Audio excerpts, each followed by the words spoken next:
Alright, Shalom, Shalom, Shalom. I want to give all praises to Yahweh, Bahashim, Yahweh Shai, Bahashim, Rakat Kadash. Double honors to the apostles and elders of Great Millstone who rule well. Peace and salutations to the Akim out there spreading this truth like wildfire in all truthfulness and in all sincerity. And Shalom to the rest of the hopeful elect out there. Alright.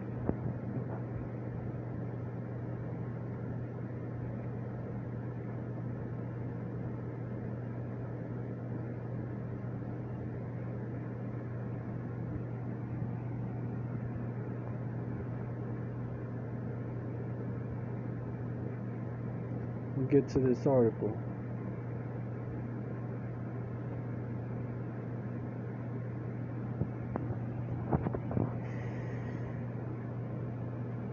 World Economic Forum Chair Klaus Schwab declares on Chinese TV, China is a model for many nations. Schwab praised China's achievements at modernization since the late 1970s. World Economic Forum founder and chair Klaus Schwab recently sat down for an interview with the Chinese state model and proclaimed that China was a quote-unquote role model for other nations. Schwab, 84, made these comments during the interview with CGTN's Tian Wei on the sidelines of last week's APEC CEO summit in Bangkok, Thailand. So, what the fuck? Now Chrome isn't responding.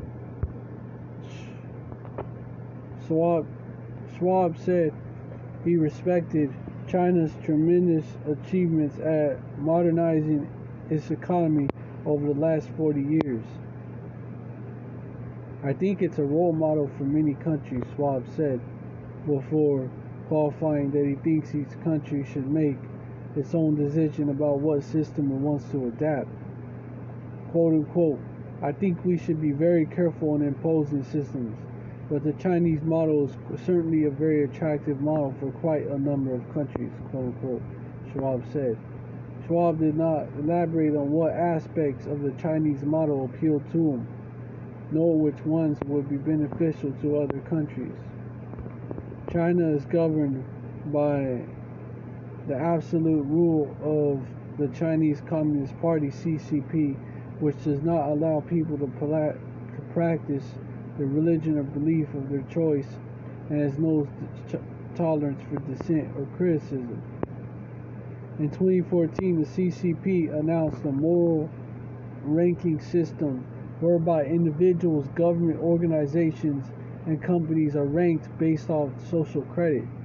Comparisons have been drawn to environmental, social, and governance, or ESG scores, being used by major financial institutions and global organizations to create a type of social credit system designed to influence behavior and transform society.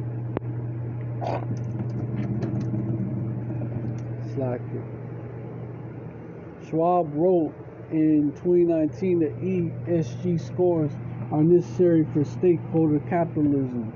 Stakeholder capitalism, quote unquote, a model first proposed a half-century ago, positions private corporations as trustees of society, and is clearly the best response to today's social and environmental challenges, quote unquote, he wrote. We should seize this moment to ensure that stakeholder capitalism remains the new dominant model. And basically, they want to run shit. Like run shit, where you have no choice. Basically.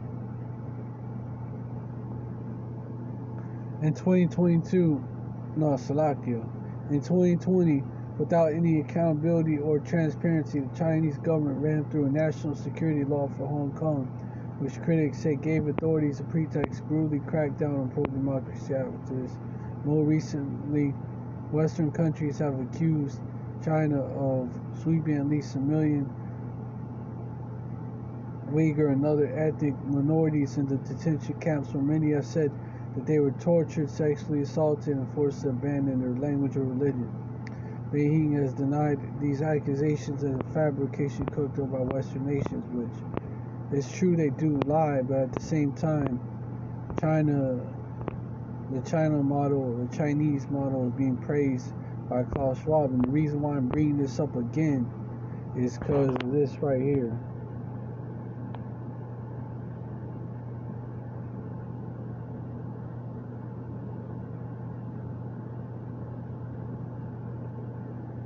Salak. I don't know why it did that. I don't know why it fucking did that. Fucking assholes.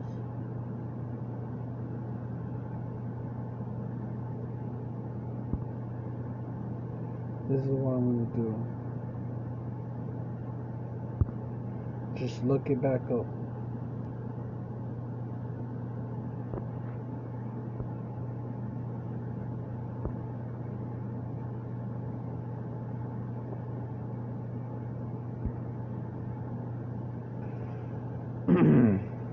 JP Morgan will let consumers pay with their face or palm instead of a card. You know how you look at how they're putting it, it's almost like they're promoting it because they are. JP Morgan is seizing on the rising popularity of biometrics technology, which uses unique body measurements to authenticate a person's identity. And it's only because they're saying it's rising popularity, that people are gonna think that yeah, it is popular, because that's how the media manipulates people, like that brother from New Jersey, that brother from Men of Valor camp in New Jersey, the Tazawam, like he mentioned. That's what they do. Just like with the toilet paper, they mentioned there was gonna be a shortage, and then people fucking rushed.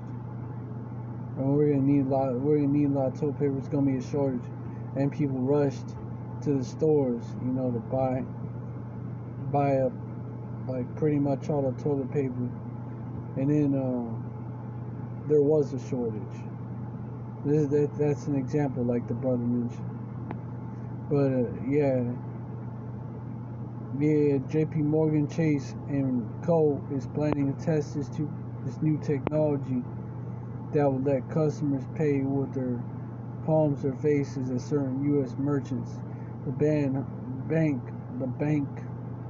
home to one of the world's biggest payment processing businesses, plans to roll out the service to its broader base of U.S. merchant clients if the pilot program goes well.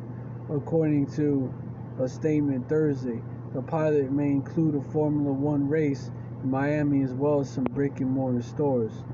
The evolution of consumer technology has created new expectations for shoppers.